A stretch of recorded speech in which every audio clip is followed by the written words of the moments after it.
Every network, regardless of the size, should have periodic backups made. For a small network, you have two main options. You could do on-site backups, stored locally, or we can now do cloud-based backups, where our files are uploaded to the internet for backup. And these two choices don't have to be mutually exclusive. A good backup strategy might include some backups of each type. First, we'll talk about the on-site backups. This would be where we would simply copy all the files we would like to back up to some sort of removable media, like a CD or DVD. This will typically be easier if you are using a central file share. So you could just copy all of the files from that central file share onto a DVD. Whereas if you're not using a central file share and every individual user has their own files on their own PC, then we would need some sort of utility to go out and grab all of those files and copy them to one location. There's some pre-made software that'll do that for you, or it's fairly straightforward to write a script that'll copy over large amounts of files. If you do this type of local backup, brings up the question of where should you keep the media. After you've created this CD or DVD with your backup, should you keep that at the office or not? Well, if a disaster happens and you do need to recover from the backup, it'd be very nice to have the DVD as close as possible. However, if something were to happen to your office, say a fire, and that fire destroys all of your computers, and it destroys all of your DVD backups, well then, you've lost everything. For these reasons, some people prefer to keep at least one copy of the backup off-site. That way, if some sort of disaster hits the office, it would not destroy both the backup and the original data. We're seeing a growing popularity in cloud-based backups. These typically have a monthly fee associated with them. We get the service from a vendor, and that vendor will provide some software that will continuously upload your files to their servers. So you can have this apply to everything on your computer or just certain files and folders. And when those files and folders are changed, they will automatically be uploaded to the cloud and backed up.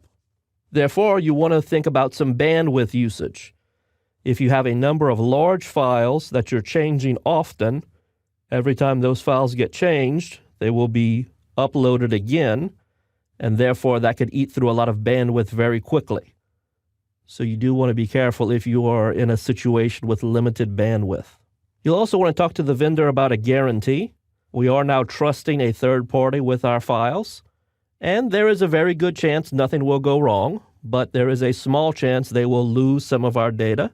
If that does in fact happen, what is their guarantee or warranty? Do they provide some sort of financial compensation for their mistake? You want to be sure you understand that going in. And also you want to think about recovery time. Chances are nothing will go wrong and the vendor will have all of your files, but how long will it take to pull down all of those files? It would be determined by the amount of bandwidth you have at your office on your network, and also the amount of bandwidth the vendor has coming in and out of their data center. So you could get into a situation where, yes, we can recover everything on your network, but it might take 24 hours, 48 hours, 72 hours.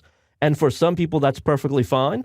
Some people would be thrilled to get all of their data back in 24 hours after a disaster, but other businesses need the data back much more quickly. You want to be sure you have a clear understanding of what the recovery time is likely to be. Some general backup tips, and I can't stress this enough, you need to test the restore process. So many people do their backups on a regular basis and go to bed every night completely confident that they are 100% covered. And then when a disaster comes and they go to restore the data from the backup, they might find there's a problem. They might find they don't know how to do the restore, they don't have the necessary knowledge, or that the restore requires a specific piece of software that they don't have. That could be a huge problem. Or they could find that their backups were failing, not backing up as much data as they thought, or not backing up anything. We can overcome these problems by testing the restore process often. I have a friend who manages a medium-sized network, and what he does every Friday, he places a picture of his favorite sports team somewhere on the network. Over the weekend, it gets backed up, and then on Monday morning, he deletes it and immediately calls the help desk and says, okay, restore that file. So the help desk has to be familiar with how to restore a file that May have been an email, may have been on the web server, may have been everywheres. So basically, once a week, they do a fire drill type thing where they have to restore one file. That's not a bad idea to do from time to time. Put yourself to the test. See if you can restore one file on your network. See how long it takes. And that way, if a real disaster ever happens, you'll be confident in your ability to get the restore done quickly and easily. You also want to think about the frequency of your backups. Particularly with local backups, you could do them daily or weekly. And that's going to be dependent largely on how often does the data change. If data only changes once a week, it only needs to be backed up approximately once a week. Whereas if the data is changing every day, it really should be backed up every day. You'll also want to think about, is your data stored in more than one place?